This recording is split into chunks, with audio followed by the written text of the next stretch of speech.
Good afternoon, Reach Center. Hi, how are you, Jim?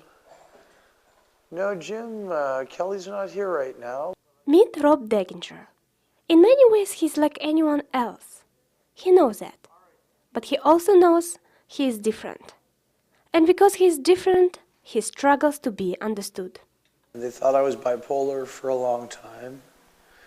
And then they discovered that I had more symptoms of schizophrenia. And I have obsessive compulsive disorder too, which is why I live in a group home. So if you'll follow me. Rob shows around the Reach Center, where the Canadian Mental Health Association offers educational training to its members. It's also one of the few places where Rob loves to spend his time. So I tend to go to places where there's very little stigma. Stigma. For Rob, it means few friends, special friends, who don't treat differently. And at Reach, you don't get judged here. Basically, almost everybody that comes here as a student has problems, but we work together.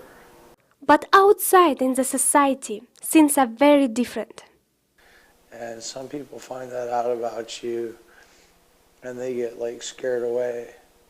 Because, I mean, on TV shows, schizophrenics are viewed as scary monsters, just bad people. And of course, they saw the spectacle of a very large man in sunglasses with this enormous knife stabbing a much younger man in the neck. Stories like this about killers, offenders, and people who commit crimes help create the popular stereotype of people who have mental illness.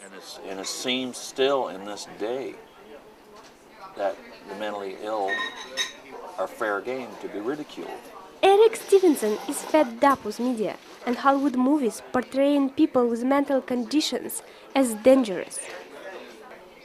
You can walk into Blockbuster, Jumbo Video, go to horror films section, drama films, and you're going to see American Psycho, you're going to see all kinds of films in that genre where this mentally ill, psychotic person is running around with a chainsaw hacking people up.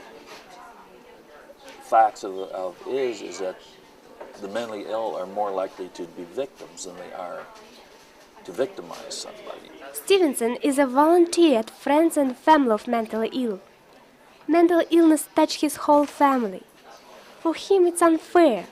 The media that's supposed to help to fight the stigma does the opposite, making it even worse. Is the focus of your report, is it the person was schizophrenic, or is that he allegedly committed a crime? Which one is more important? But stigma is far deeper in society. Patricia Price, the executive director of New Brunswick Community Residences, says the stigma exists even inside the agency that works with mentally ill people. I can remember, for example, when I first started working here, a lot of the clients that I deal with have a diagnosis of schizophrenia, and I remember hearing a staff refer to one of the clients as lazy during a staff meeting, and I was appalled because one of the biggest symptoms of schizophrenia is apathy or lack of motivation. So I became aware of the stigma that can exist even within an agency.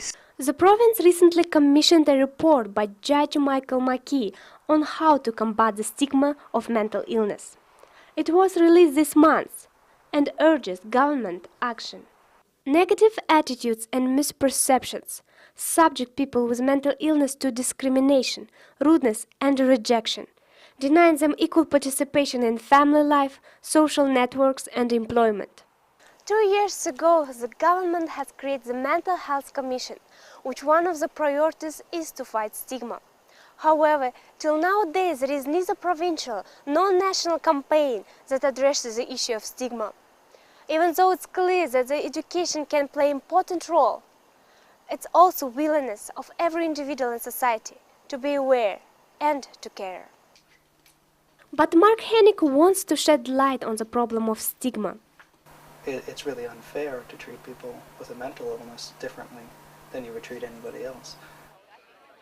Hennig, the student union president at St. Thomas University, was diagnosed with depression at 14.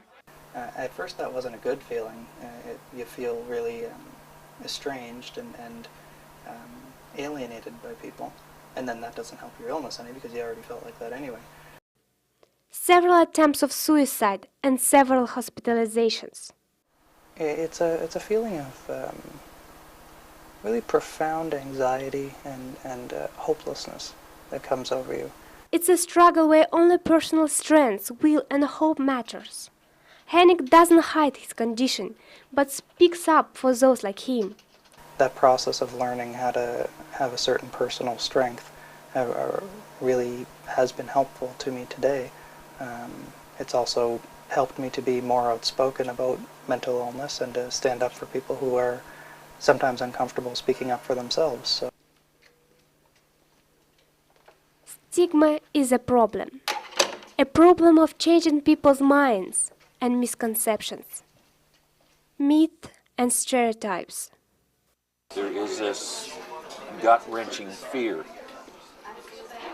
that you're going to get attacked. Fear. Why do you think people are scared? Because they don't know.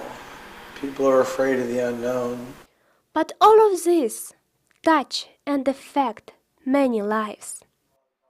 I'm not going to be 100% every day, or even any day. But today is a good day, and I'm thankful for good days. This is Damira Davletyarova, reporting for Stur Journalism, Fredericton.